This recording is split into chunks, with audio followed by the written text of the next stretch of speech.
Bonjour. C'est un honneur pour moi ce matin donc, de prendre la parole ici et de vous passer donc, le salut fraternel du peuple du pays des hommes intègres. C'est aussi le lieu pour moi, avant tout propos, de rendre grâce à Dieu, Dieu Tout-Puissant qui nous a permis de nous réunir ici ce matin en bonne santé pour parler de l'avenir et du bien-être donc de nos peuples. Je m'en vais m'excuser auprès des anciens que je pourrais vexer dans mes propos à venir.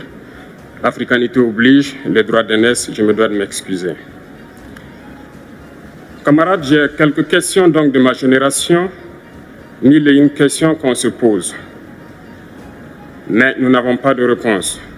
Et il se trouve qu'ici, nous pouvons laver donc notre linge sale parce qu'on se sent en famille. On se sent en famille en ce sens que la Russie est une famille aussi pour l'Afrique. C'est une famille parce que nous avons la même histoire. La Russie a consenti d'énormes sacrifices pour libérer le monde du nazisme pendant la Seconde Guerre mondiale. Les peuples africains, nos grands-pères, ont été déportés de force aussi pour aider l'Europe à se débarrasser du nazisme. Nous partageons la même histoire en ce sens que nous sommes les peuples oubliés du monde, qu'ils soient dans les livres d'histoire, dans les documentaires ou films.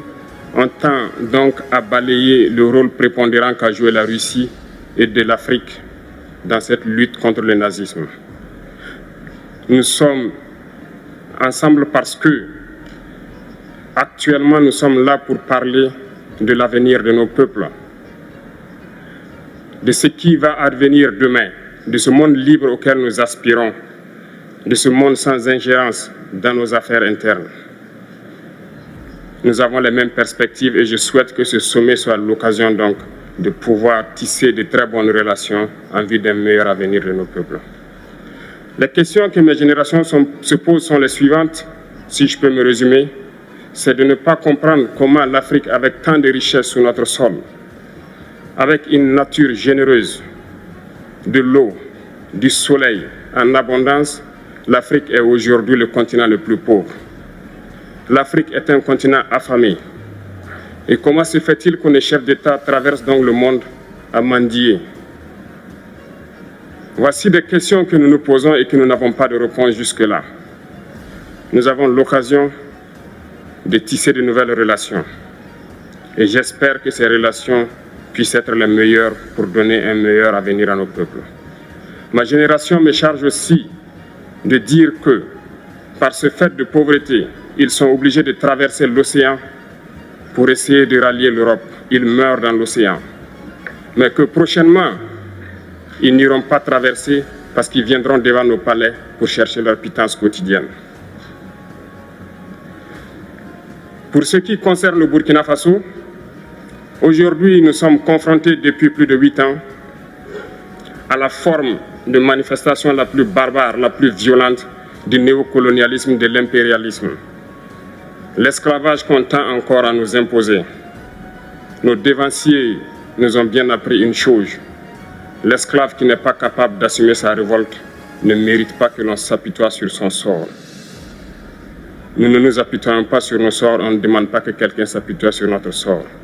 Le peuple burkinabé a décidé de lutter contre le terrorisme en mesure de relancer son développement. Dans cette lutte, des vaillants peuples, des vaillantes populations se sont engagées à prendre les armes face au terrorisme, ceux que nous avons affectueusement appelés les VDP, des volontaires. Nous sommes surpris de voir les impérialistes traiter ces VDP de milices et de tout type. C'est décevant, parce qu'en Europe, lorsque des peuples prennent les armes pour défendre leur patrie, on les traite de patriotes. Nos grands-pères ont été déportés pour sauver l'Europe. Ce n'était pas avec leur consentement, contre leur gré. Et bien au retour, on se rappelle bien qu'à Tiaroy, lorsqu'ils ont voulu revendiquer leurs droits élémentaires, ils ont été massacrés. Cela ne fait rien donc.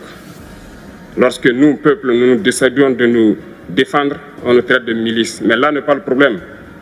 Ce qui est le problème, c'est de voir des chefs d'État africains qui n'apportent rien à ces peuples qui se battent, mais qui chantent la même chose que les impérialistes en nous traitant de milices, en nous traitant donc d'hommes qui ne respectent pas les droits de l'homme. De quels droits de l'homme parle-t-on? Nous nous offusquons contre cela et c'est honteux. Il faut que nous, chefs d'État africains, nous arrêtons de nous comporter donc en marionnettes qui dansent à chaque fois que les impérialistes tirent sur les ficelles. Hier, le président Vladimir Poutine a annoncé donc l'envoi de céréales en Afrique. Nous sommes bien contents. Nous lui disons merci pour cela. Mais aussi, c'est un message passé à nous, chefs d'État africains, parce qu'au prochain forum, nous ne devrons pas venir ici sans avoir assuré, pour ceux qui ne connaissent pas la guerre, l'autosuffisance alimentaire de nos peuples. Nous devons prendre l'expérience de ceux qui ont pu déjà atteindre cela en Afrique, tisser de bonnes relations ici et tisser de meilleures relations avec la Fédération de Russie pour pouvoir assouvir les besoins de nos populations. Je ne serai pas peut-être long, le temps imparti est très court. Nous sommes obligés de nous arrêter à un moment donné. Mais je voudrais terminer en disant que nous devons donc rendre hommage à nos peuples qui se battent. Gloire à nos peuples, dignité à nos peuples, victoire à nos peuples. La patrie ou la mort, nous vaincrons. Merci, camarades.